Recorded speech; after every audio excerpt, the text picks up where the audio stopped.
Ya, kita menunggukan tempoh kira detik hari menjelang pembentangan rancangan Malaysia ke-12 yang akan berlangsung pada minggu hadapan. Ia merupakan suatu momen, satu episod yang refreshing, yang menyegarkan di dalam kita berdepan dengan kemelut pandemik COVID ini telah menguncupkan ekonomi Malaysia sekian banyak dan realiti baru bila mana kita melihat ramai dalam kalangan M40 menjadi B40. Itu suatu kegusaran yang besar dalam kalangan pembuat dasar, khususnya bagaimana kita harus berdepan dengan realiti baru. Ada juga data daripada pelbagai pihak yang memberikan gambaran tentang tekanan ekonomi yang bakal mula dihadapi bermula suku pertama kedua tahun hadapan. Namun begitu, kita sudah sedia maklum, Malaysia punya gagasannya sendiri seperti mana banyak negara membangun yang lain. Rancangan jangka panjang 5 tahun yang kita kenali sebagai RMK, dan kita mula memasuki episod yang ke-12 menjelang minggu hadapan. Bagaimana RMK kali ini yang sepatutnya address ataupun menangani episod-episod yang anomali, yang unprecedented bawaan daripada pandemik COVID ini. Itu yang kita nantikan pembentangannya, dan lebih menyegarkan lagi apabila pembentangannya, gagasannya, penggubalannya hari ini dibawakan bersekali dengan semangat kerjasama yang mula terzahir pakatan di antara kerajaan dan juga barisan pembangkang. Kerana itu juga pada malam ini juga satu bentuk yang anomali, mungkin sudah agak lama kita tidak menggandingkan bersama di satu pentas, dan pada malam ini saya memperkenalkan kedua-dua tetamu yang sedia maklum pada umumnya promosi yang kami lakukan sedari awal. Saya mempersilakan selamat datang saya ucapkan kepada Yang Berhormat Datuk Seri Mustafa Mohamed, Menteri di Jabatan Perdana Menteri bagi Portfolio Ekonomi, dan juga Yang Berhormat Nurul Izzah Anwar, Ahli Parlimen Pematang Pauh. Assalamualaikum. Terima kasih. Assalamualaikum warahmatullahi wabarakatuh. Kepada YB berdua. Jarang saya dapat tetamu ganding macam ni, Datuk Seri ya. Jadi saya rasa macam semangat baru juga ni. Tapi saya kira sebagai marhain, sebagai rakyat yang kami juga sudah lelah dengan over politicking yang berlangsung sekian lama, saya kira episod pada malam ini juga sesuatu yang refreshing sekurang-kurangnya bagi saya secara peribadi, mengendalikan ini sejak lebih suku abad berada di pentas ini. Jadi ini sangat menggembirakan. Tetapi kita juga lebih gembira apabila komitmen baru yang dibawakan dengan datangnya RMK 12 bakal dibentangkan menjelang minggu hadapan ini. Apabila kita sudah mengendurkan elemen politicking ini dan bersetuju untuk berkongsi bersama, melihat secara jujur dan telus membina semula ekonomi Malaysia. Namun kepada ramai mungkin dia hanya mendengar, Datuk Seri, kalau boleh saya mulakan dahulu dengan Datuk Seri ya, yang hanya mendengar tentang RMK 12 ini, tidak cepat merasakan apa relevannya RMK 12 ini kepada realiti marhain penonton yang tidak terkait langsung. Misalnya dari segi sejarah, latar belakang, mungkin elok kita beri imbasan dahulu, Datuk Seri, supaya rakyat kita jelas RMK 12 ni apa, peri pentingnya kepada Malaysia. Datuk Seri. Assalamualaikum warahmatullahi wabarakatuh. Salam sejahtera. Terima kasih saudara Syed. Alhamdulillah malam ni saya dengan Yang Hormat Puan Nurul Izzah Pematang Pauh, satu norma barulah. Kalau kita kata COVID-19 norma baru, banyak sektor yang terkesan, SOP, banyak sekatan-sekatan, maka alhamdulillah dengan ada MOU ni ia telah meletakkan satu asas untuk kita kerjasama ya. Dan sebenarnya ini bukan pertama kalilah saya di Parlimen Malaysia kira 6-7 tahun dahulu sudah menubuhkan satu kumpulan mengenai TPP, dan Yang Menampau adalah salah seorang ahlinya, mewakili pelbagai parti politik dah 6-7 tahun bila kita merundingkan TPP. Kita kembali bersoalan saya tadi, kalau kita tengok sejarah planning atau perancangan ini diamalkan oleh negara-negara sosialis dan komunis ya. Tahun 20-an Stalin di Rusia mulakan 5 tahun planning untuk 5 tahun, dan negara China juga tahun 50-an, Nehru di India. Jadi itulah permulaannya, dan kita Malaysia atau Melaya tahun 56, rancangan Melaya yang pertama ya, sekarang ke-12 lah, Malaysia yang ke-12 ya. Dulu kita ada panggil Sekretariat Ekonomi dalam Kerajaan. Itu permulaan EPU lah tahun 56. Tahun 61 unit perancang ekonomi telah ditubuhkan. Itulah permulaan kepada perancangan hari ini. Jadi seperti saudara saya sebut tadi, ini kali yang ke-12. Jadi persoalannya apa itu RMK 12 ini? Apa relevannya untuk kita? Yang pertama, kerajaan merasakan penting, walaupun ada beberapa pendapat tak relevan lagi dalam dunia yang berubah dengan cepat ya. Begitu dinamik perubahan-perubahan. Apa perlunya 5 tahun ni? Patut sebulan, 2 bulan. Dalam konteks Malaysia, kita ada belanjawan yang insyaAllah akan dibentangkan 29 Oktober. Itu tahunan ya. 5 tahun ni meletakkan kerangka. Tetapi kita ada tengah ada kita panggil kajian separuh penggal atau midterm review. Maknanya ia bukan apa tu bukan cast in stone kita ya. Jadi ada penguasaan yang kita buat. Yang pentingnya kita letakkan asas supaya kita boleh tumpu, boleh fokus ya seluruh jentera kerajaan dan swasta juga ya. Umpamanya tahun 70 ada perkendakan dasar ekonomi baru dan diterapkan ke dalam rancangan Malaysia kedua masa itu ya. Dan ada wawasan 2020 dan sekarang wawasan kemakmuran bersama ya. Jadi pentingnya rancangan jangka panjang ini supaya kita ada satu visi, ada tuju. Bukan bermakna tak boleh diubah ya. Kadang-kadang berubah. Umpamanya COVID ini telah memberi kesan yang begitu meluas kepada negara dunia ya. Apa tu sektor pelancongan terkesan, penerbangan, SOP ya. Jadi ini satu yang ramai yang menganggur PKS ya. Jadi begitu juga lah nasib RMK 12 ini 4 kali ditunda. Lepas itu bulan Ogos tahun lepas. Apapun ada hikmah lah. Kalau kita bentang bulan 8 tahun lepas, banyak perkara yang sudah tak relevan lagi. Jadi ada hikmahnya. Di sebalik cabaran itu ada hikmahnya. Dan kita telah buat terbaik. Itulah maknanya ringkas ceritanya RMK 12 ini, perancangan 5 tahun ini akan memberikan kita fokus untuk 5 tahun akan datang ya, apa dia tumpuan khususnya pasca pandemik ini. Sekarang kita masih pandemik lagi, insya-Allah kita akan pergi fasa endemik. Jadi rakyat nak tahu ya. Jadi dokumen RMK 12 dan juga belanjawan adalah antara dokumen yang penting dalam menentukan hala tuju negara untuk tahun depan dan tahun-tahun selepas tahun depan. YB Nurul, saya memetik apa yang dinyatakan oleh Datuk Seri tadi. Hikmahnya apabila tertunda pembentangan ini 4 kali adalah pada peringkat awal dahulu, draft awal itu mungkin ada beberapa elemen digambarkan tadi sudah tidak lagi relevan. Dan kita melihat RMK ini perlu memenuhi cabaran yang unprecedented ini. Bagaimana kita boleh mencuba mengandaikan atau mengunjurkan sesuatu yang unprecedented sebegini, kebijaksanaan yang harus ada dalam RMK 12 ini?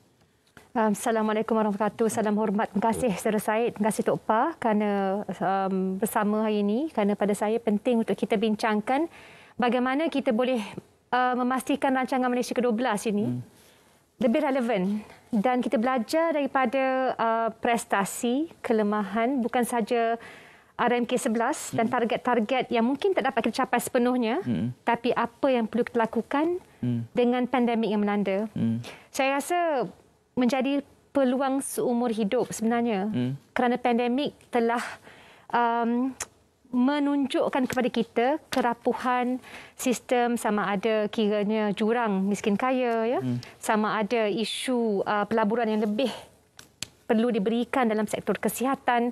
Jadi peluang untuk kita melakukan sesuatu bagi memperbaiki, kalau jangka masa pendeknya belanjawan tapi untuk jangka masa panjang adalah rancangan Malaysia ke-12. Jadi sama ada mereka yang hilang kerja, sama ada kurangnya jaringan sosial keselamatan, kita ada peluang untuk memuatkan agenda tertentu menerusi bukan sahaja kerajaan.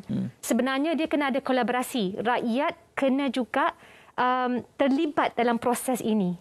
Jadi pada saya bila bercakap tentang peluang, mahu tidak mahu kita tak boleh melakukan perkara seperti dahulu. Contoh RMK 11, satu yang disebut adalah ketidakpadanan antara graduan kita, kelayakan mereka dengan pasaran buruh. Dan sudah tentu dalam tahun-tahun ini, dengan tak boleh pergi ke universiti macam biasa, ya, dengan graduan TVET pun tak boleh belajar, kena hands-on ya, kebanyakannya. Jadi di manakah terletaknya jaminan bagi masa depan mereka? Jadi rancangan Malaysia ke-12 dan bagaimana kita masukkan keutamaan, lebih-lebih lagi bila cakap tentang kemakmuran. Bagaimana negara nak makmur kalau pekerja dan rakyat tidak merasa kemakmuran tersebut secara bersama. Jadi saya sebenarnya rasa optimis. Kerana apa?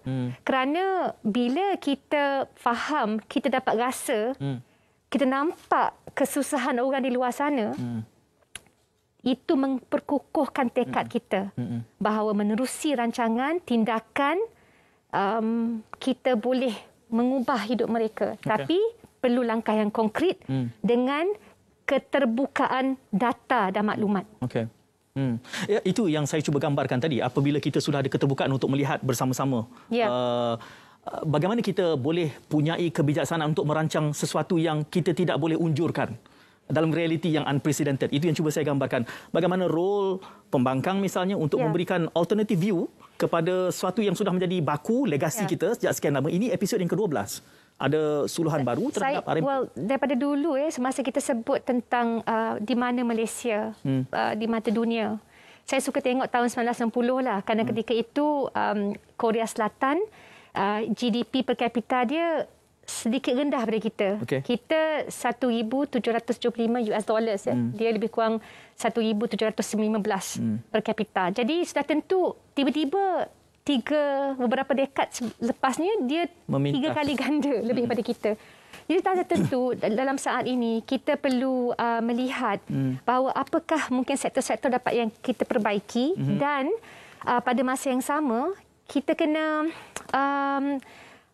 memastikan kita tak buat lagi perniagaan ataupun beberapa praktis seperti dulu. Jadi pada saya memang dalam macam hari ini pun Datuk Opah disebut tentang gaji minima, saya ditegur kerana disebut saya gunakan contoh Luxembourg. Okay. Tapi gaji minima Indonesia boleh lebih tinggi daripada kita. Jadi sudah tentu kadang-kadang perkara-perkara ini itu peranan perbankan sebenarnya untuk memberikan kritikan membina, dan pada saya fokus saya dalam beberapa tahun 3 tahun kebelakangan melaksanakan projek lintis di lapangan untuk tengok keberkesanan. Jadi kalau projek lintis saya kongsikan dengan Kementerian Datuk PAH sendiri untuk kita berkongsi pandangan, dan kadang-kadang memanglah ada teguran. Pembangkan kan sayangkan juga negara. Jadi teguran tu kadang-kadang pedas sedikit, tapi saya suka untuk melihat kepada keberkesanan projek lintis. Okay. So sama ada projek untuk membantu bekas penagih ataupun melihat kepada dimensi kemiskinan, itulah yang kita mahu lakukan bersama dengan kerajaan selagi mereka boleh ambil sekali yang terbaik di kalangan kita. Right. Datuk Seri, sementara kita bercakap tentang ini, mungkin kita perlu melakukan reality check sebelum kita masuk RMK 12 misalnya. Dan saya tahu pemikirannya sudah lama, bahkan sudah 4 kali tertunda. Datuk Seri juga menyatakan ada adjustment yang dibuat. Kerana RMK 11 itu di tengah-tengahnya kita berdepan dengan pandemik. Maka banyak perancangan yang telah pun direncanakan tidak dapat dilaksanakan. Malah ekonomi kita menguncup separuh. Dalam keadaan kita berdepan dengan cabaran itu, dan juga saya sebutkan tadi realiti baru yang tidak ada satu negara pun dia boleh mengatakan pasti apatah lagi 5 tahun. Jadi reality checknya apa yang kita boleh belajar daripada episod RMK 11 sebelum kita boleh melihat secara spesifik RMK 12 ini dengan serba-serbi cabaran yang kita belum pasti ke mana ini akan berlangsung. Sebenarnya RMK 11 itu keadaannya berbeza, ya. Pada masa itu ekonomi dunia pun berkembang dengan pesat. Kadar pertumbuhan kita pun awal, pada awal RMK 11, ujung lah. Yang ujung ialah 2020 lah, itu tahun akhir RMK 11. Jadi 3-4 tahun pertama sebenarnya kita mencatatkan kejayaan yang agak membanggakan. Tahun lepas menguncup 5.6%. Jadi yang pentingnya ia mendedahkan beberapa masalah struktur yang perlu kita tangani dengan tegas, ya. Umpamanya berkaitan dengan mereka terkesan rentan, ya, masyarakat rentan ini, berkaitan dengan kemiskinan, ya, berkaitan dengan PMKS umpamanya sebagai contoh, ya. Kita ada sekarang kira-kira 1.15 PMKS yang berdaftar. Bila kita nak bagi bantuan geran perhatian nasional umpamanya untuk micro enterprises, ya, PMKS ini perusahaan mikro, kecil dan sederhana, pada peringkat awalnya ia tertumpu kepada syarikat-syarikat yang berdaftar dengan SSM ataupun pihak berkuasa tempatan. Maka ramai yang tak layak, ya. Jadi timbullah satu masalah. Oleh itu kerajaan memperluaskan liputannya, membolehkan mereka rayu berdaftar dengan pihak-pihak tertentu. Jadi dengan itu kita dapat membantu. Kerana yang terkesan itu tak semestinya mereka berdaftar, ramai tak berdaftar. Ini satu contohlah. Jadi kita juga dapati umpamanya pihak UNICEF, ya, masa-masa 4 kali buat kajian tahun lepas berakhir tahun ini, bulan Mac, mendapati bahawa ramai daripada yang tinggal di PPR, kawasan Kuala Lumpur, 15 kawasan, tak salah saya, 500 isu rumah. Lebih separuh daripada mereka tidak ada perlindungan sosial, tak ada EPF, tak ada SOCSO. Maka bila mereka ni, kebanyakan mereka adalah self-employed, sehingga kerja harian. Jadi masalah begini, kalau keadaan biasa, keadaan semasa 2016 tahun pertama RMK 11 umpamanya, bila ekonomi dunia pun sedang berkembang dengan pesat, ekonomi Malaysia pun juga menggalakkan. Jadi kita tak melihat masalah ini. Apabila berlakunya pandemik ini, maka beberapa perkara yang kita orang kata take for granted lah, ya. Kita terselah, ya, maknanya kita ini mendorong kita untuk membuat sesuatu. Maka oleh itu sekarang ini kita sedang berusaha untuk memperluaskan social protection. Mereka bekerja sendiri, itu pun bukan satu kerja yang senang, ya. Ini satu contoh. Jadi maknanya pandemik telah memaksa kita atau mendorong kita untuk melihat kepada beberapa dasar yang dahulunya kita rasa kita tidak ada masalah, tapi apabila pandemik ni semuanya banyak ni perkara ini timbul. Umpamanya data, benda nak bantu mereka terkesan ini kena ada database. Perkaran data itu kadang-kadang tak lengkap. Kadang ramai juga kajian daripada UNICEF menunjukkan bahawa ramai juga peratusan tinggi juga yang tak dapat bantuan. Jadi maknanya ini menuntut kita untuk memastikan kalau basic, data ni kalau basic. Tapi bila pandemik lah baru kita sedar bahawa kita ada kelemahan dalam data. Ini antara perkara yang telah memaksa kita untuk melihat semula kepada kaedah kita menangani masalah. Yang penting kita nak lindungi nyawa dan kehidupan, lives and livelihood. Yang pertama, yang penting sekali ialah kesihatan, supaya rakyat Malaysia terbela dari segi kesihatan. Yang kedua, nak pastikan mereka cukup makan. Jadi apabila kita nak bercakap tentang kesihatan, tak banyak sangat masalah. Tapi nak bagi bakul makanan punya, ini banyak masalah. Ada yang terkeluar daripada sistem yang ada. Jadi dengan dalam kataan itu saya kata awal tadi, ada hikmahnya. Apa yang berlaku ini, itu sebabnya rancangan Malaysia ke-12 ini kita akan melihat kepada beberapa kelemahan yang ada. Dan kita akan membuat penambahbaikan untuk memastikan bahawa bila kita menghadapi masalah sebegini, kesihatan umpamanya, kata-kata ICU di hospital, dulu tak pernah kita hadapi masalah seperti sekarang ini. Jadi itu juga mengajar kita supaya kesiapsiagaan untuk melindungi kesihatan rakyat kita. Jadi ini semua mana kita lebih bersedia untuk menghadapi malapetaka di masa akan datang. Saya bayangkan Datuk Seri, sektor mana ataupun kelompok mana yang akan teruja menantikan RMK 12 ini. Selalunya kita akan melihat mereka yang menanti-nantikan apa projek besar, what's the next big thing. Kerana selalu saja di dalam RMK ini akan ada projek mega yang dikatakan menjadi pendorong, driver utama kepada kemajuan negara. Apakah itu juga yang akan berlaku dengan realiti baru kita hari ini? Akan ditangani oleh Datuk Seri dan juga YB Nurul memberikan pandangannya, khususnya dalam aspek survey kajian kemiskinan. Selepas kita berehat seketika. Jangan ke mana-mana.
Dalam kita membangunkan aplikasi yang memberi kesejahteraan kepada negara, ada yang menyalahgunakannya.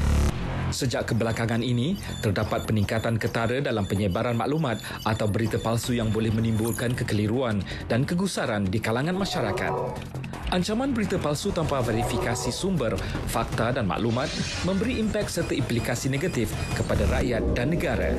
Sebarang penyebaran berita palsu akan dikenakan tindakan undang-undang serta didakwa mengikut Seksyen 505 Kanun Keseksaan dan Seksyen 233 Akta Komunikasi dan Multimedia 1998. Denda maksimum RM50,000 atau penjara tidak melebihi 1 tahun atau kedua-duanya dan juga denda selanjutnya setiap hari kesalahan berjumlah RM1,000. Bersama, cegah berita palsu. Sebar fakta, bukan dusta. Tidak pasti, jangan kongsi. 50% daripada kanak-kanak berinteraksi melalui media sosial tanpa pemantauan ibu bapa, manakala 60% kes serangan seksual melibatkan kanak-kanak. Alam cyber telah menjadi sebahagian daripada kehidupan dan penyumbang ke arah kemahiran intelektual. Dengan teknologi yang sentiasa berevolusi, dunia dalam talian kini boleh diakses pada bila-bila masa melalui peranti elektronik. Sebagai ibu bapa, anda perlu sedar bahawa anak anda boleh terdedah dengan ancaman seperti buli cyber, seksual, menjadi ketagihan internet, terlibat dengan permainan dalam talian yang melampau serta ke arah penipuan dalam talian atau scam. Jadilah ibu bapa yang hebat di alam cyber, proaktif, mendidik, bersahabat, mengawal selia dan memimpin mereka. Sentiasa bijak, sentiasa selamat bersama ke arah kesejahteraan cyber.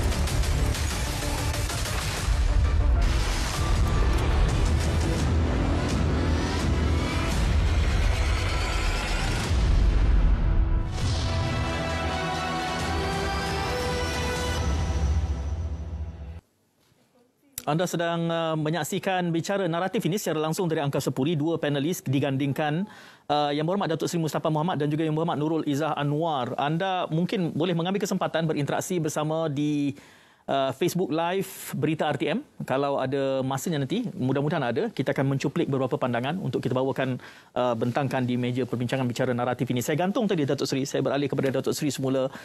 Expectation kelompok industri ini, dia menjangkakan bahawa setiap kali RMK ini akan ada projek meganya.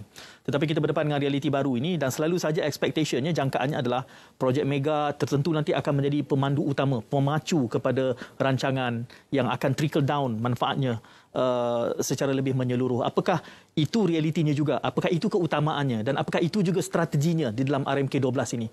Datuk. Kita sedia maklum bahawa ekonomi kita terkesan akibat daripada pandemik ini. Tahun lepas ekonomi menguncup. Tahun ini insya-Allah hujung-hujung tahun ini kita dah dapat tanda-tanda pemulihan. Bank Negara menganggarkan tahun ini pertumbuhan 3%. Jadi apabila ekonomi menguncup, maka hasil kita banyak terkesan. Satu lagi ialah banyak perbelanjaan kita kena hala kepada kesihatan lah. COVID untuk memastikan hospital kita dilengkapkan dengan ventilator dan lain-lain. Oleh demikian, apabila ini berlaku, sudah pasti ini memberi tekanan kepada kedudukan kewangan kerajaan. Biasanya setiap rancangan 5 tahun ni, rakyat mempunyai harapan yang tinggi. Jadi RMK ni 5 tahun ni bergantung kepada kelompok masyarakat lah. Kalau berniaga, kalau saya ada bidang pembinaan umpamanya, saya nak lihat projek-projek mega besar-besar. Projek mega ni kalau dulu Jambatan Pulau Pinang dianggap projek mega, KLIA mungkin dianggap projek mega, Putrajaya pun mungkin dianggap projek mega. Mega ni besar, tapi kadang-kadang mega ni konotasinya negatif. Ada yang berjaya, ada yang menghadapi masalah. Itu realitinya. Jadi kali ini RMK 12 ini kita sedia maklum tahun 2020 kita menghadapi isu kerana kita terpaksa menghalakan peruntukan lebih kepada sektor kesihatan dan untuk membantu rakyatnya, mana untuk mempertahankan pekerjaan, memberikan bantuan prihatin, bantuan PPR, BPN dan lain-lain bantuan untuk mikro. Tahun ini pun masih lagi bantuan untuk kita umpamanya subsidi upah yang kita berikan. Jadi kita jangka tahun depan ekonomi akan, kalau ikut IMF, tahun depan 6% ekonomi kita berkembang. Tapi pada jangkaan kerajaan, hasil kerajaan ini tidak naik seberapalah. Oleh demikian, ya, kalau kita nak projek mega itu tahun 2022 ni sukarlah ya. Yang kita akan lakukan projek yang sudah berjalan. Umpamanya ECRL, kereta api, ya. Kita ada dibawa di selatan RTS umpamanya. Kita ada satu projek penswastaan di pantai barat ini, West Coast WC dia panggil, itu akan diteruskan ya. Mana yang dah jalan, tapi kalau baru itu adalah agak tidak realistik lagi. Rakyat pun yang penting keutamaan bagi rakyat ialah untuk makan, minum dan untuk pastikan bahawa kesihatan mereka terjaga ya. Jadi adalah tidak menasabah untuk mengharapkan kerajaan melaksanakan projek-projek mega. Walaupun begitu, sudah pasti apabila keadaan ekonomi kita pulih, sudah pasti kita perlu berbelanja untuk kan infrastruktur ini penting. Pelabuhan umpamanya, kita ada pelabuhan Port Klang, salah satu pelabuhan yang terbesar dalam dunia lah. Jadi kita ada juga keperluan untuk highway, untuk tenaga. Jadi pelaburan itu penting. Maknanya pada pandangan kerajaan tahun ini, tahun depan ini, kita bercakap tentang pembangunan, rakyat tidak boleh mengharapkan projek besar. Tapi dalam pada itu sudah pasti projek kecil-kecil ini yang penting untuk kebetulan asas di kampung, luar bandar umpamanya, akan terus beri perhatian. Jadi dari segi prioritinya tahun depan lah, kita berpendapat bahawa adalah lebih sesuai untuk kerajaan tumpukan kepada projek-projek yang berpaksikan kepada rakyatnya. Luar bandar, bukan saja luar bandar, kerana di bandar juga ada yang miskin, PPR umpamanya. Itulah secara gambaran. Tetapi bila ekonomi pulih 2023, sudah pasti kita perlu memikirkan kepada projek-projek yang boleh membantu untuk meningkatkan infrastruktur ya. Infrastruktur ni jalan raya, kereta api, pelabuhan dan juga lapangan terbang ya. Satu lagi perkara yang saya nak tekankan di sini bahawa satu prioriti kita dalam RMK 12 ialah untuk memastikan beberapa janji kita. Ini berkaitan dengan perjanjian MA 63, Malaysia Agreement 63. Di mana komitmen kerajaan ialah supaya kita tunaikan sebaik mungkin ya janji-janji yang kita berikan kepada rakan-rakan kita di Sabah dan Sarawak. Ini menuntut supaya kerajaan pusat ya berdasarkan kemampuan kewangan kita untuk beri perhatian lebih kepada, kalau Sabah Sarawak ini ada 4 perkara lah. Yang pertama jalan raya, yang kedua ialah hospital dan klinik kesihatan, yang ketiga ialah sekolah daif, sekolah-sekolah, yang keempat digital. Jadi itu antara digital ni bukan sahaja Sabah Sarawak ya. Seluruh negara DPR dan semua ni. Alhamdulillah di bawah jendela kita ada plan yang amat agresif ya, yang kita jangka dalam masa 2 tahun ini sebahagian besar daripada isu akses ini dapat diselesaikan. Jadi itulah antara prioriti ya. Kalau tanya saya apa dia keutamaan RMK 12, yang pertama untuk kemiskinan ini penting ya, termasuk oleh kesenjangan jurang pendapatan antara miskin dan kaya, juga hal-hal berkaitan Sabah dan Sarawak. Selain itu luar bandar dan juga miskin bandar. Kemiskinan sudah pasti akan menjadi satu tumpuan. Jadi kalau miskin, kita bukan cakap tentang projek mega lah. Projek mega ni biasa dikaitkan dengan projek infrastruktur ya. Jadi tahun depan ni nampak gayanya kita tak boleh, kalau tak boleh belanja banyak sangatlah untuk projek-projek yang dianggap besar. YB Nurul, kalau saya perpanjangkan sekitar soalan yang sama, expectation, jangkaan terhadap projek seperkara, tetapi untuk mengisi, kita bercakap soal talent, soal bakat, sumber manusia, kerana kita tahu bahawa realitinya dengan 4IR juga sektor pekerjaan berubah, wajah-wajah baru. Dan kita tahu bentuk-bentuk bakat baru, skill set yang diperlukan. YB sempat memimpin jawatan kuasa Tibet misalnya, dan Tibet menjadi semakin penting. Jadi dalam konteks RMK 15 ini, bagaimana kita boleh menempatkan perubahan ini, skill set baru, relearn, unlearn, ini semua istilah-istilah besar yang kita perlukan masa yang spesifik. Tapi apa kebijaksanaan yang boleh kita kongsikan persoalan itu dalam RMK 12? Ya, saya rasa memang saya setuju.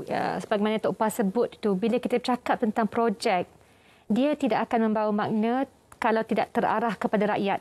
Jadi sama ada infrastruktur ataupun menyusun atur tenaga dan kepakaran anak muda kita. Kita harus lengkapkan dengan satu arah tuju yang jelas ke mana yang akan dipacu oleh kerajaan. Okay. Saya beri contoh di Amerika Syarikat. Kita sekarang sibuk guna GPS. Kita sibuk guna iPhone. Sebenarnya kerajaan Amerika yang melabur dalam kedua-dua teknologi tersebut. Okay. Jadi melimpah ruah kepada tenaga human capital, kepada kerjaya yang mempunyai impak berganda. Sama seperti Malaysia. Dan kita kena kenal pasti apakah masalah di hadapan kita. Kalau NASA pun dia akan reformasikan sistem dia. Terlalu macam bertindan.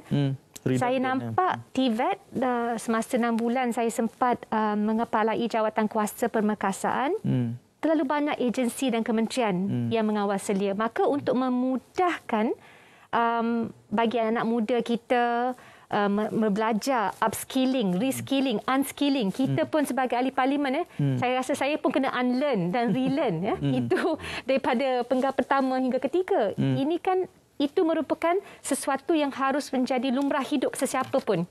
Jadi saya bawa ketika itu rang undang-undang untuk TVET dan industri memusatkan hanya satu saja badan akreditasi. Okay. Jadi kita boleh pastikan, kita nampak macam kacamata, apakah tenaga yang diperlukan, berapa data analis diperlukan, berapa contohnya welder dalam program infrastruktur. Jadi data tersebut boleh membantu kita memadankan anak muda dengan kerjaya yang mampu memberikan mereka mobility. Maksudnya dalam 3 tahun gaji bertambah. Tapi kalau kita terlalu fokus hanya orang yang dapat ada degree je, mampu ke mana-mana, kita akan kalah dalam persaingan global. Okay. Jadi pada saya itu satu, undang-undang perlu reformasi struktural. Dan kedua adalah bila bercakap tentang projek mega, saya nampak sebagaimana Tok Pas sebut, projek mega ini menghubungkan, contohnya kita nak menjamin security makanan. Jadi projek-projek kita memperbaiki keselamatan maritim, perairan supaya nelayan kecil-kecilan dapat terus meraih rezeki dengan cara yang selamat. Jadi dia bukan mudah. Saya setuju masalahnya memang kompleks, tapi perlu ada visi yang jelas. Inilah meganya. Ya, di Amerika Syarikat mereka sampai memperkenalkan projek besar-besar untuk memperbaiki dan melengkapkan sekolah dengan pengudaraan yang mencukupi. Kenapa? Pandemik takkan ini saja. Yeah. Akan ada pandemik lain. Dan bab ketiga yang saya fikir tenaga kerja kita boleh utamakan adalah pembangunan perubatan sama ada pemvaksinan yang mampu melahirkan penawar dan ubat-ubatan diagnostik tertumpu kepada golongan B40 dan M40. Okay. Ya, jadi pada saya ini sesuatu yang sangat mengujakan kerana boleh dibuat. Ya, hanya kita tak boleh gunakan kerangka lama. Yeah. Kadang-kadang pada industri pun bukanlah kita nak paksa, tapi kena pujuklah sikit kan. Takkan nak guna business as usual. Yeah. Dunia pun tak begitu. Jadi kita pun kena pilih lebih inovatif untuk menjadi lebih kalis peluru cabaran masa depan. Ya. Apabila YB Nurul menyebutkan soal M40, B40, itu satu benda yang kita perlu bincangkan secara lebih mendalam, kerana di mula tadi pun kita telah menyebutkan bagaimana M40 mula melurut jatuh menjadi B40. Itu satu realiti baru yang menjadi beban. Datuk Seri ada menyebutkan itu sedikit, tetapi kita akan perdalami sejurus selepas kita berehat seketika. Berjeda dahulu.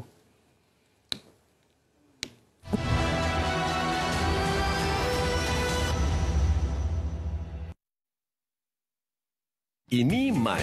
Dia seorang pekerja yang baru. Sebagai seorang pekerja baru, Mat sepatutnya menunjukkan sifat integriti yang bagus. Tetapi akibat hasutan rakan sekerja, Mat kurang accountability. Salah tu. Mujurlah ada pekerja lain yang sudi menegur si Mat ni. Macam ni baru betul. Kita seharusnya mengamalkan sifat integriti ini bukan sahaja ketika bekerja, malah di sepanjang kehidupan harian kita. Janganlah kita menjadi seorang pekerja yang suka melengah-lengahkan masa, berjalan ke sana ke sini ketika waktu kerja, kurang bersemangat ketika menjalankan tugas dan mengambil rasuah. Seharusnya, jadilah seorang pekerja yang bersemangat, jujur, amanah, mendepati masa, sentiasa berdaya saing dan sentiasa berfikiran positif. Tak kiralah pekerja swasta maupun kaki tangan awam, jadikan sifat integriti satu amalan. Mari bersama jadikan Malaysia dikenali kerana integritinya dan bukan rasuahnya.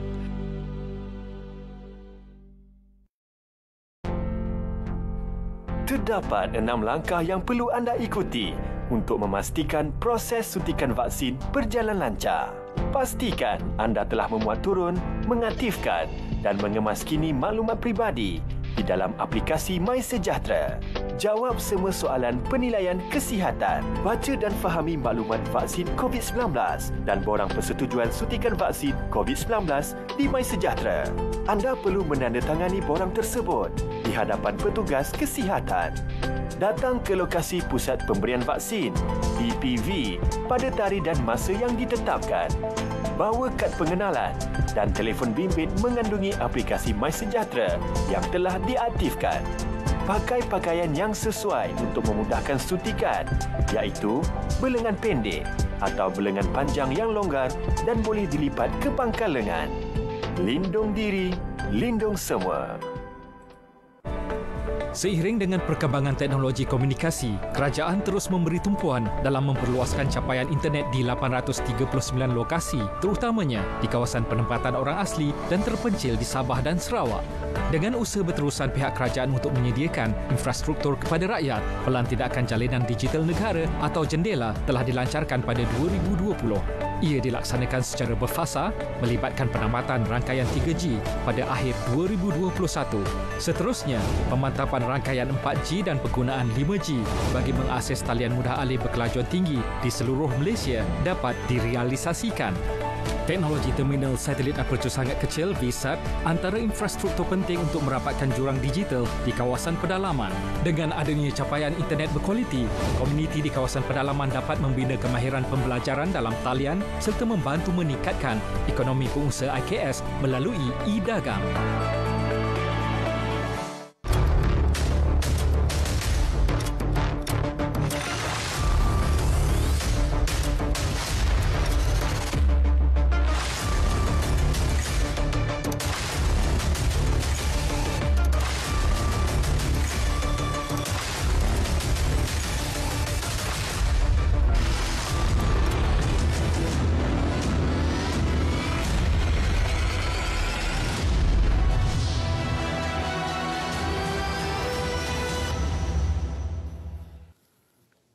Dua tetamu yang bergandingan pada malam ini, Yang Berhormat Datuk Seri Mustafa Mohamed dan Yang Berhormat Nurul Izzah Anwar. Kita bercakap tentang RMK12 dan cabaran semasa ini. Saya membangkitkan sebelum kita berjeda seketika tadi realitinya. Di awal bicara kita mengatakan bahawa terdapat sebilangan besar M40 mula melurut menjadi B40.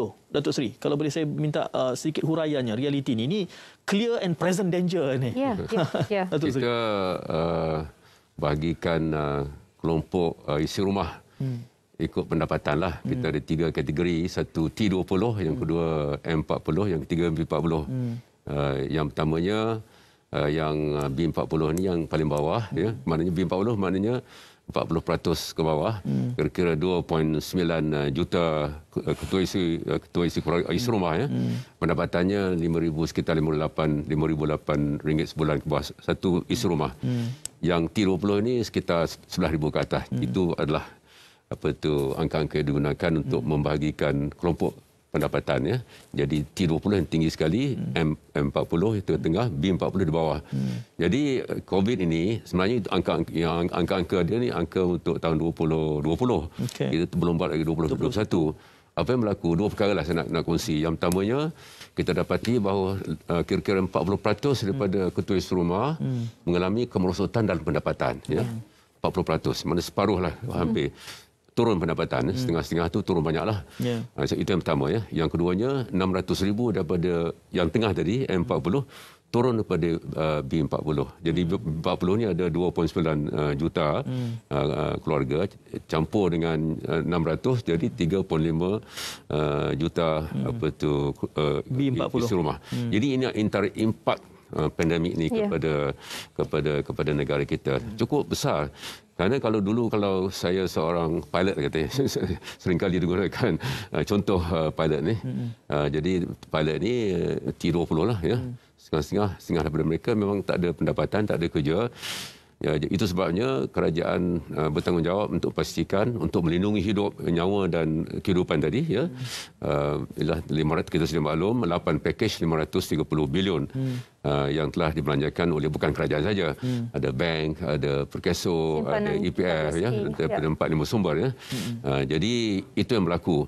Jadi untuk satu lagi ialah kita dapati jurang pendapatan antara kaya dan miskin itu ya semakin melebar. Kita dapati bahawa yang paling terkesan ialah B40 ya. Kerana B40 ini kebanyakan mereka kerja dalam sektor informal yang kerja kais pagi makan pagi, kais petang makan petang umpamanya. Mereka tidak ada saving mengikut kajian Bank Negara dan juga Jabatan Perangkaan ya. Banyak B40 malah M40 pun yang masalah kita ialah kalau kita ditimpa malapetaka tidak ada simpanan, memang sukar untuk meneruskan kehidupan. Itu sebabnya kerajaan memberikan bantuan ya, kalau usahawan geran prihatin ya, kalau bantuan prihatin, bantuan untuk rakyat dan BPN, BPR ya, pelbagai bantuan ya.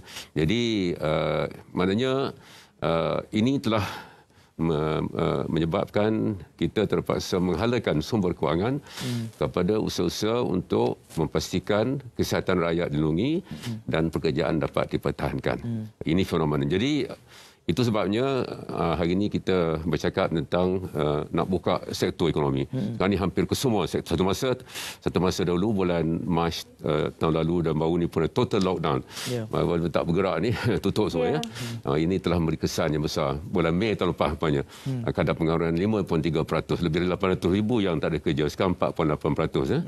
Jadi itu sebabnya sekarang ni apabila pandemik dapat dikawal, kita bergerak kepada fasa 3, fasa 4 dan endemik, maka dengan itu dengan sendirinya ekonomi akan mula berkembang.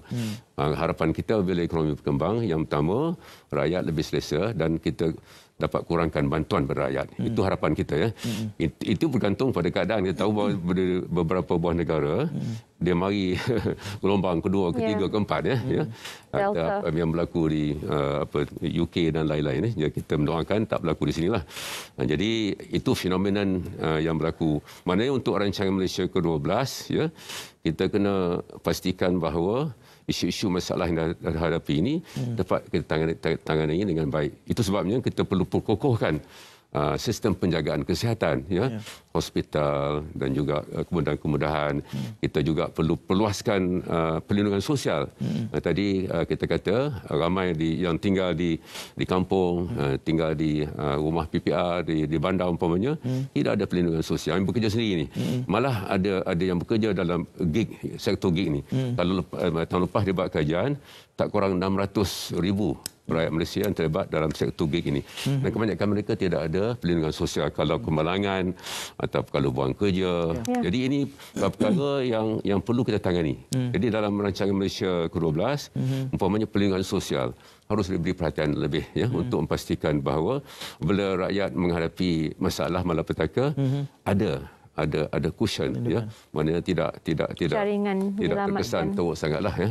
Itu satu perkara yang perlu kita beri perhatian di masa depan. Sebab sebuah negara, kita nak jadi sebuah negara yang berpendapatan tinggi maju ini, kena pastikan lengkapkan beberapa perkara, termasuklah perlindungan sosial khususnya bagi kumpulan rentan ini. Ya. Boy bin Nurul, sebelum COVID ini, sebelum pandemik ini, kita bercakap soal melihat semula garis kemiskinan dan telah pun diberikan rujukan baru, nilai yang lebih tinggi. Tetapi berlaku pula realiti yang ini dengan keadaan ekonomi yang menguncup dan M40 yang jatuh kepada kategori B40. Ia memerlukan satu pendekatan yang segar untuk kita segera dan bingkas, kerana gambarannya suku pertama tahun depan pun ada laporan mengatakan akan berlakunya tsunami bankruptsi. Itu akan mengguruhkan lagi keadaan. Apa yang boleh kita lakukan dalam tempoh ini? Jadi saya memang daripada awal ya memang hargai usaha Datuk Seri Mustafa untuk menaikkan PJK. Dulu 980, kurang-kurang tahun 2019 2,208. Pada masa yang sama saya melihat kita kena ada ukuran kemiskinan yang lebih progresif. Kalau bercakap tentang kemajuan negara, takkan pembangunan ekonomi je. Cara kita ukur kemiskinan pun kena lebih kompleks, lebih menyeluruh. Jadi, kerana itu saya memohon dan meminta Profesor Fatimah Kari, pakar kemiskinan dalam ekonomi daripada Universiti Melaya, membantu supaya kita di tengah-tengah kemelut COVID, kita pergi ke lapangan, kita ukur isi rumah di Permatang Pauh, di bawah kurang-kurang di bawah bidang saya ya, pada bulan April hingga Mei 2021. Dan kita masukkan 3 ukuran yang berkait dengan COVID. Keselesaan dalam rumah, ya, kalau di bawah PKP kan, kadang-kadang rumah besar kita selesa, rumah kecil macam sangat-sangat terseksa. Kedua, isu COVID-related punya dimensi iaitu PDPR. Berapa banyak pelajar anak-anak di luar sana yang ada akses kepada pendidikan atas talian. Dan ketiga adalah berapa ramai yang hilang pekerjaan dan hilang mata pencarian dalam tempoh pandemik. Dan ternyata keputusannya sangat-sangat merungsingkan. Merintihlah pada saya, kerana kita, ya saya pun ibu kan, kita yang paling kita fikir bagaimana anak-anak kita boleh selamat, boleh belajar, boleh ada masa depan yang lebih terjamin. Dan ternyata Ketua Isu Rumah Wanita, Ibu Tunggal jauh lebih terkesan. Rata-rata daripada semua responden, sebagaimana yang Tok Pas sebut tadi, hanya 76% yang punyai jaringan keselamatan sosial. Ya, jadi kalau yang mereka yang bekerja dalam sektor informal, memang susah untuk diberikan bantuan bila mereka mengalami kesakitan dan sebagainya. Dan yang paling mengejutkan adalah bila anak-anak mengalami, dia panggil food poverty atau kemiskinan makanan dan nutrisi. Tak cukup. Yang sampai lebih-lebih lagi kalau mereka yang dapat bantuan makanan satu Malaysia di sekolah kan. Kalau sekolah tutup, mereka tak mampu untuk dapatkan imbuhan tersebut. Jadi pada saya, dari peringkat dasar, kita melihat bagaimana melengkapi. Dan salah satu cara adalah mendapat ukuran yang sebenar, realiti sebenar rakyat di luar sana. Dan untuk merubah semuanya dalam RMK 12, saya berharap dimasukkan juga reformasi undang-undang yang mengawal selia syarikat-syarikat gig. Kerana mereka tentunya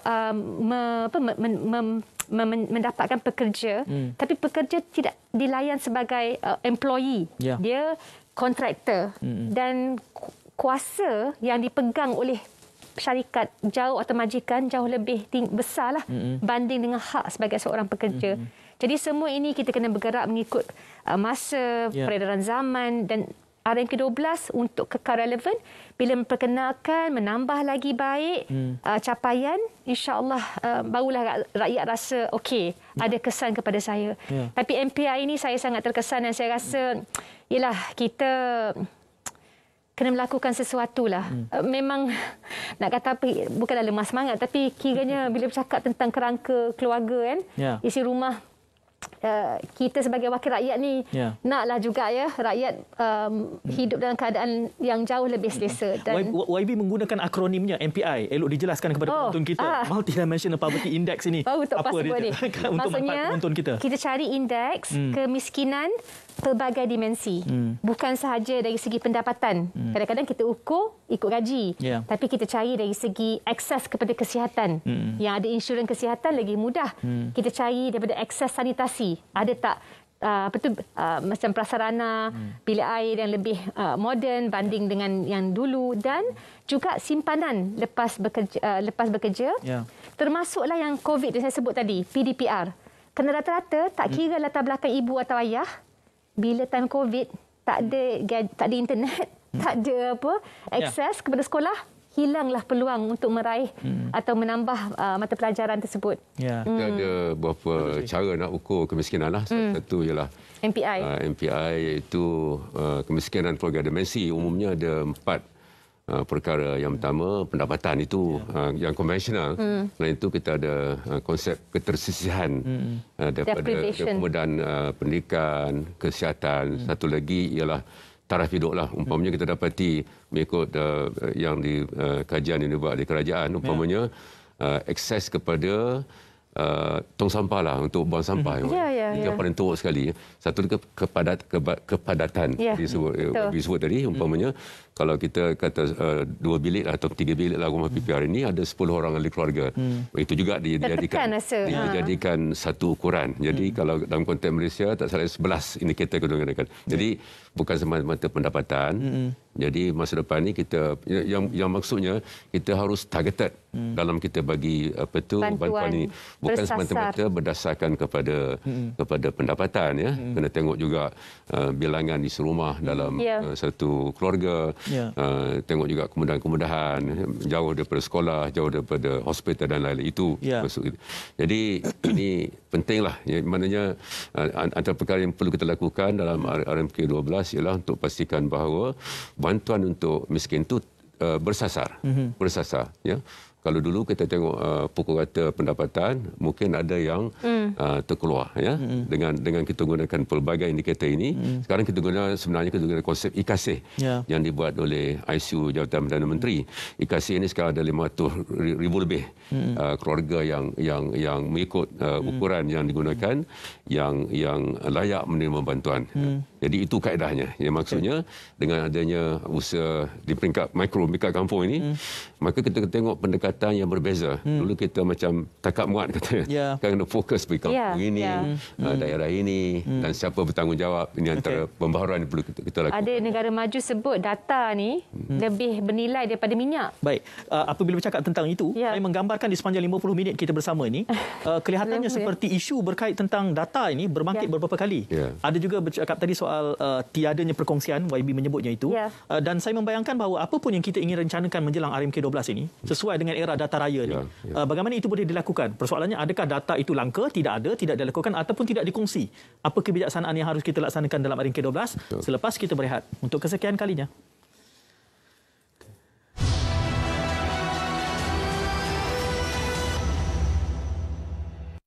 Ni, semua ni adalah campuran konkrit grade M25. Selepas menyiapkan rasuk tanah konkrit ni, anda perlu merancang macam mana nak membuat saluran paip kumbahan dan saluran paip air keluar.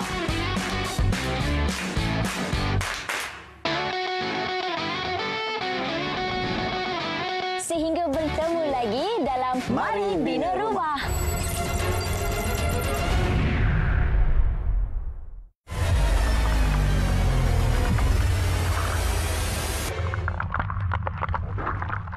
Saya dah tak seperti dululah. Saya dah mudah penat, saya mudah mengah, jalan sikit pun memang dah mengah. Dan banyak aktiviti yang saya dah tak boleh buat lah sebab paru-paru saya dah dijangkiti dan dah ada scar dekat paru-paru. So saya punya oksigen pun sekarang dah level, dah tak boleh 100%. Saya just nak pesan dekat orang luar sana untuk jaga SOP, jangan keluar kalau tak ada kepentingan di luar. Just stay at home. So kalau tak nak jadi seperti saya yang dah paru-paru dah tak berapa, dah function dah tak fully 100%. So stay at home, jaga SOP dan avoid crowded lah.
Ya, bicara naratif, dua tetamu yang yang dibawakan untuk kali ini, Yang Berhormat Datuk Seri Mustafa Muhammad dan Yang Berhormat Nurul Izzah Anwar. Minit-minit berbaki ni, saya ingin segera memanfaatkan ruang masa yang sangat keemasan ini. Saya bangkitkan satu persoalan tadi. Di sepanjang 54 minit kita bersama, data aksesnya timbul beberapa kali dan kita sudah pun ada perangkaannya dikumpulkan, tapi apa isunya di sini? Bila kita nak merancang RMK12 berasaskan kepada data yang benar, data raya, apa cabarannya, YB? Dua perkataan yang disebut ya, keberkesanan, credibility dan akses. Jadi Dr. Baharudin Abdul Hamid, beliau menyatakan kalau tengok RMK11, jangka masa panjang, perancangan baik. Tapi nak tak nak pengukuran itu harus realistik dan dapat diakses oleh rakyat. Keberkesanan dasar yang diperkenal, ya, data program dan bantuan itu sampai kepada rakyat ataupun tidak, dan rakyat tahu ataupun tidak nak pergi ke mana. Jadi saya rasa itu adalah sesuatu yang kita sudah ada jabatan mengurus data ini. Apa isunya? DOSM. Okay. Saya rasa data yang dikeluarkan mungkin boleh diperincikan dengan lebih baik lagi. Bawah saya. Ya. Jadi rasanya masa zaman Tok Pa lagi terbuka datanya. Jadi saya fikir sudah tentu kita boleh maksimalkan dan kita ambil peluang ini bila berhadapan dengan cabaran masa depan untuk memperluaskan lagi akses dan kredibiliti data tersebut. Ukuran MPI contohnya dah ada dalam RMK11 tapi tak dimasukkan oleh UN. Kenapa? Tak begitu memberikan gambaran realiti semasa. Ya. Datuk Seri, dalam realiti kita merencana ini, saya menganggap bahawa jarang-jarang boleh duduk bersekali. Tetapi ini satu realiti baru yang keemasan bagi sekurang-kurangnya marhain seperti saya melihat ini boleh dibincang, mengurangkan itu sudah tidak lagi marhain pada saya. Ini jarang-jarang sekali. Saya secara peribadi saya berasa ini excitement baru, Datuk Seri. Kita satu norma barulah. Sebelum tu saya cakap sikit data. Data ni kita perlu cipta keadaan-keadaan baru, kena kutip data-data baru. Tadi kita cakap tentang gig economy. Dulunya brick and mortar, kedai apa semua. Sekarang ni semuanya banyak online. Jadi ini sedang kita lakukan. Tetapi kadang-kadang kita pelan. Jadi ini penting, data ini penting untuk mereka kita buat dasar yang kongsi lebih bersama tepat. dengan kami. Data mengenai pengangguran, data mengenai mismatch tadi dia cakap. Kalau TVET, ada mismatch antara apa yang dikeluarkan oleh TVET dan juga diperlukan industri. Data itu penting. Berkaitan norma baru ni, alhamdulillah lah kita dalam ini juga berlaku oleh kerana ada masalah politik. Kestabilan politik itu penting. Jadi MOU ini pada saya yang pertamanya akan membawa kepada kestabilan politik. Kita berkelahi dalam parlimen, tetapi perkara asas kita harus bersama. Ini satu permulaan baru dan saya harap, saya memang menyokong perkara ini sepenuhnya, dulu bukan sekarang. Jadi kita bukan kerajaan ni, kita kata kita bukan tahu semua. Ada yang kita tak tahu pembangkang ada idea, kita ada idea, bukan saja kerajaan, ada juga swasta, ada CSO, ada NGO umpamanya. Jadi semangat keterbukaan ini harus kita galakkan. Jadi ini penting kerana kita nak yang terbaik untuk negara. Dan idea ini bukan saya datang dari kerajaan, datang pada CSO, datang pembangkang dan kata-kata. Yang penting kita nak yang terbaik, idea terbaik, dasar terbaik. Dan ia datang daripada di parlimen, daripada semua pihak. Jadi kita harap dan sampai kepada rakyat, itu yang penting. Dan RMK12 pun kita lepas ni kita bentangkan 27 bulan lepas tu nak laksana. Dalam laksana tu kalau ada isu-isu masalah, maka kita pun terpaksa kerja keras lah. Kadang-kadang kita rasa selesa kita selesa. Jadi sekarang ni dalam semangat kerjasama ini kita harap ia akan menguntungkan rakyat lah. Akhirnya rakyat akan dapat dasar yang lebih baik, rakyat yang dapat lihat pelaksanaan yang lebih berkesan, keterisan umpamanya yang mungkin berlaku governance, integrity semua ini akan dapat kita kawal. Ini juga penting kalau ada keterisan, kata tak ada integrity, maka apa yang dirancang tidak akan tercapai maksudnya. Akhirnya rakyat akan rugi. Jadi itulah harapan saya. Semoga norma baru ini akan dapat kita jadikan sebagai satu amalan kita semua untuk kita mencari kaedah terbaik, pendekatan yang terbaik untuk faedah rakyat, memajukan negara kita dan keluar daripada pandemik. Mudah-mudahan kita nantikan era baru, mudah-mudahan kita akan keluar dengan lebih megah dan gagah. Saya ucapkan terima kasih kepada Yang Berhormat Datuk Seri Mustafa Muhammad dan juga Yang Berhormat Nurul Izzah Anwar. Teruskan kesetiaan anda bersama RTM bagi kami menyajikan kandungan yang benar-benar bermakna untuk pembangunan era baru. Assalamualaikum, salam muhibah. Jumpa lagi. Salam.